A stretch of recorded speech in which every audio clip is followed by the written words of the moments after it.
Aan de voet van de Waagtoren in Alkmaar worden elke vrijdag duizenden Goudse en Edammer kazen verhandeld op een markt die 's zomers altijd veel toeristen trekt, vooral vanwege het kaasdragersgilde. Na de weging op ouderwets degelijke manier worden de gekochte Edammers allesbehalve zachtzinnig in de auto's van de handelaren geladen. Tevoren hebben die de partij altijd zorgvuldig gekeurd, waarbij onder meer gelet wordt op stevigheid en geur. Maar zoveel gaten worden maar eenmaal per jaar in de kaas gemaakt. En wel voor het Nationaal Kaaskeurconcours, dat ditmaal voor de 20ste keer werd gehouden. Van 10 verschillende kaasmonsters moeten de deelnemers de soort en de leeftijd bepalen en verder moeten ze een oordeel geven over de kwaliteit. Die deelnemers, dit jaar ongeveer 400, waaronder zo'n 30 Belgische importeurs, moesten het opnemen tegen de winnaar van vorig jaar, de heer Burggraaf, die herkenbaar was aan de gouden kaasboer die hij toen won. Doel van de wedstrijd is verhoging van de vakkennis van al diegenen, ook in het buitenland, die betrokken zijn bij de handel in Nederlandse kaas.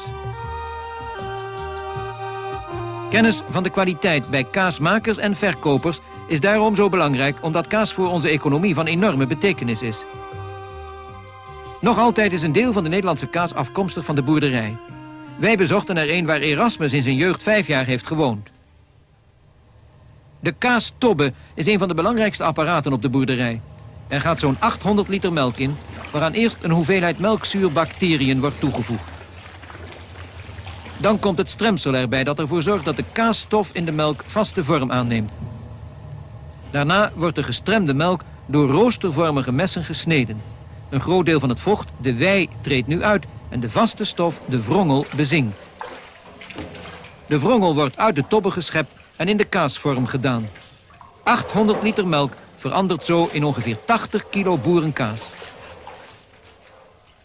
In de vele kaasfabrieken van ons land gebeurt in principe hetzelfde. Alleen is het proces grotendeels geautomatiseerd.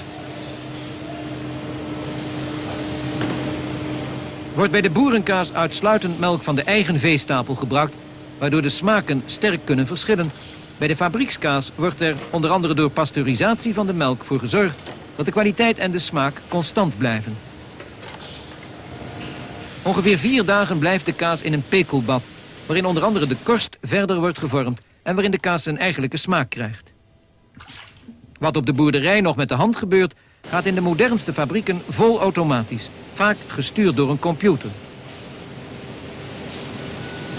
Er wordt nu nog een dun laagje plastic op de kaas aangebracht om schimmelwerking op de korst te voorkomen.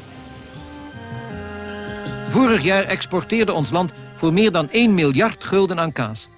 Logisch dat men in de wereld van de kaashandel het vakmanschap in hoge mate stimuleert. De beste kaaskenner van 1979 was de heer Ruig uit Opmeer, die nu voor 1 jaar de gouden kaasboer mag dragen. De stop kan weer op de kaas. Of dat nu boerenkaas is of fabriekskaas, ze is in ieder geval bekend tot in de verste hoeken van de wereld.